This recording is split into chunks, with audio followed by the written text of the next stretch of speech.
3 quick and easy ways to get more visibility online.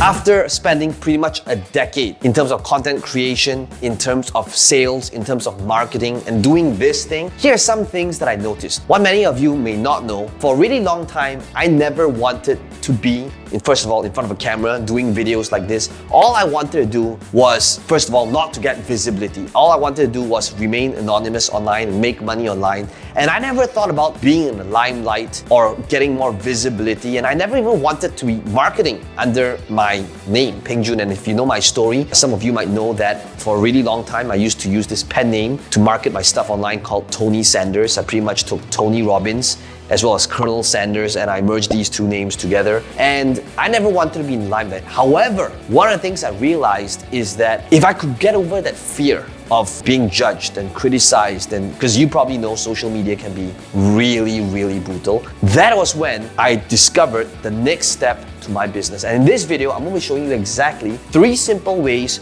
to get more visibility for your business as well as for yourself if you choose to. Number 1 is consistency. Consistency of putting content out there. I mean, if you think about all of the different results that you have today for yourself, for your business, that's something that you're proud of. Think of the reason why you have that result today. Do you think you have that result today because you spent one weekend on some crash course being all in? Or is it because you have that result today by being consistent over time? You see, whether it is getting more leads on social media, whether it's building a following on Facebook or YouTube or Instagram, whether it's being good in front of a camera, in front of a large crowd, whatever skill set that you want to master right now, including getting more visibility, comes down to consistency.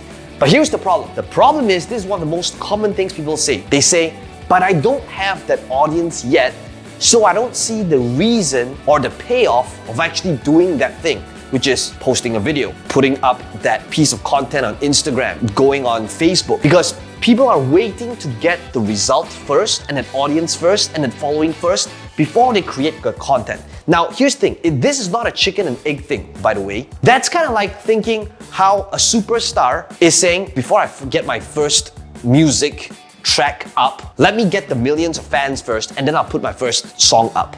Does that even make sense? That doesn't make sense, right? You start even though when you have 0 followers. Now, think about that for a second. Every single Facebook page, every single YouTube channel, all started with literally 0. Like 0 followers. That's how I started off. Consistency is key to getting more visibility. And that brings us to number 2. To get more visibility, number 2 is about polarity. That's right, polarity is one of the most powerful things when it comes to securing attention. Today's world, the people that gets paid most may not necessarily, unfortunately, be the best at what they do. The people that get paid most today in the online world are the ones who have the most attention. Now think about that in terms of every single industry, right? Whether it was the Conor McGregor fight, how much did he get paid? Is he the best in that business? I don't know. But definitely he was somebody who knows how to secure attention. How did he secure attention? Polarity. Polarity is one of the most powerful things in marketing, and the reason is because normal equals boring. Every single market, you need to understand what is the normal message that every marketer is talking about, where the audience is constantly jaded by the message, and you want to start thinking about adding polarity in your marketing. Now, when I say polarity, I'm not talking about going out there and offending people for the sake of offending people, but I'm talking about understanding that polarity is what causes people to engage, share, like, and comment, which is what all social media platforms care about.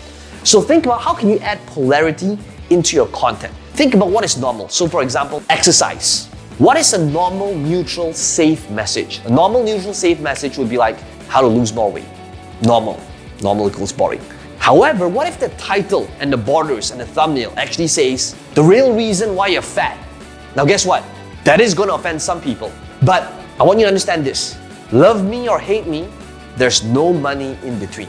The reason why marketers fail is because they want to play it safe, so they come up with some normal, neutral message that hopefully doesn't offend anybody, but they don't realize that because of that, they end up getting nobody, okay? So polarity equals money. If you can start thinking about, same thing, whether it is money, and guess what? The moment you talk about money, 100% you'll have people hating on you.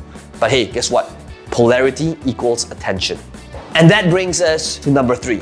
Number 3 is all about documenting what it is that you are currently doing. Now, most of the time when people start out, they'll say, but I'm not an expert. Who's gonna listen to me if they don't know who I am? But who am I to publish videos, to create my book? But who am I to be doing all these things so that people will listen to me? So here's the thing. People don't buy from you because they know who you are. People buy from you because you created the right message or the right offer at the right time that was positioned in front of them. That's why they buy and invest in your product, in your solution. So number 3 is about documenting what it is that you're doing right now so that you can use it as an asset later on in your campaigns. Now, what does that mean? So right now, you could be a coach, a consultant, where you are trading your time for money, which is cool, by the way. However, if you're just trading time for money, which is what 99% of the world's doing, then there'll always be a ceiling and a cap to how much you earn. However, if you are documenting it, if you are documenting your training sessions, your coaching sessions, your consulting sessions, yes, you're still trading time for money, but it ends up being a digital asset. And that is why in pretty much every single seminar, workshop, bootcamp that I might do, yes, I'm still trading time for money. However, I'm always thinking much bigger than that. It's like, how can I turn that into part of a course? How can I turn that into part of a traffic source inside social media? How can I turn that into a bonus? Same thing for my consulting clients. I'm always thinking, how can I take those sessions and how can I turn that into a digital asset, whether it's a YouTube video like this one, whether it goes onto Facebook. How can I document it so that it becomes an asset that will work for me forever? And that is what I want you to start thinking about. What are you currently doing in your life where you're just giving your time away, where you're just trading time for money? And how can you turn that into an asset that works for you? Whether you're a chiropractor right now, does the rest of the world know what it is that you do and the result you generate? Are you showing them, like literally behind the scenes, how you are cracking somebody's back? What if they could see that through Facebook Live or Facebook videos, where you're actually showing them behind the scenes, this is what you do and this is what you look at in order to prescribe that solution. So wherever you are right now, if you're totally new, one of the things you have to be doing right now is to at least document what it is that you do. All of the different speeches, guess what? Some of my best-selling books today, you know how the books came about? I'm not particularly good at writing. Perhaps I gave a keynote speech somewhere. I took that speech, passed it on to a professional writer who turned that speech into a book. So that speech that I did once, that traded time for money, became a book, and that book became an asset that worked for me forever. Same thing, how can you start thinking about documenting what you do so that it becomes an asset for you forever? Hey, I hope you got some great ideas from this video, and if you like this one, as always, click on the subscribe button. Peng Joon here, let me know in the comments what are the different things that you are committed to doing right now that you have watched this video. I'd love to hear your thoughts.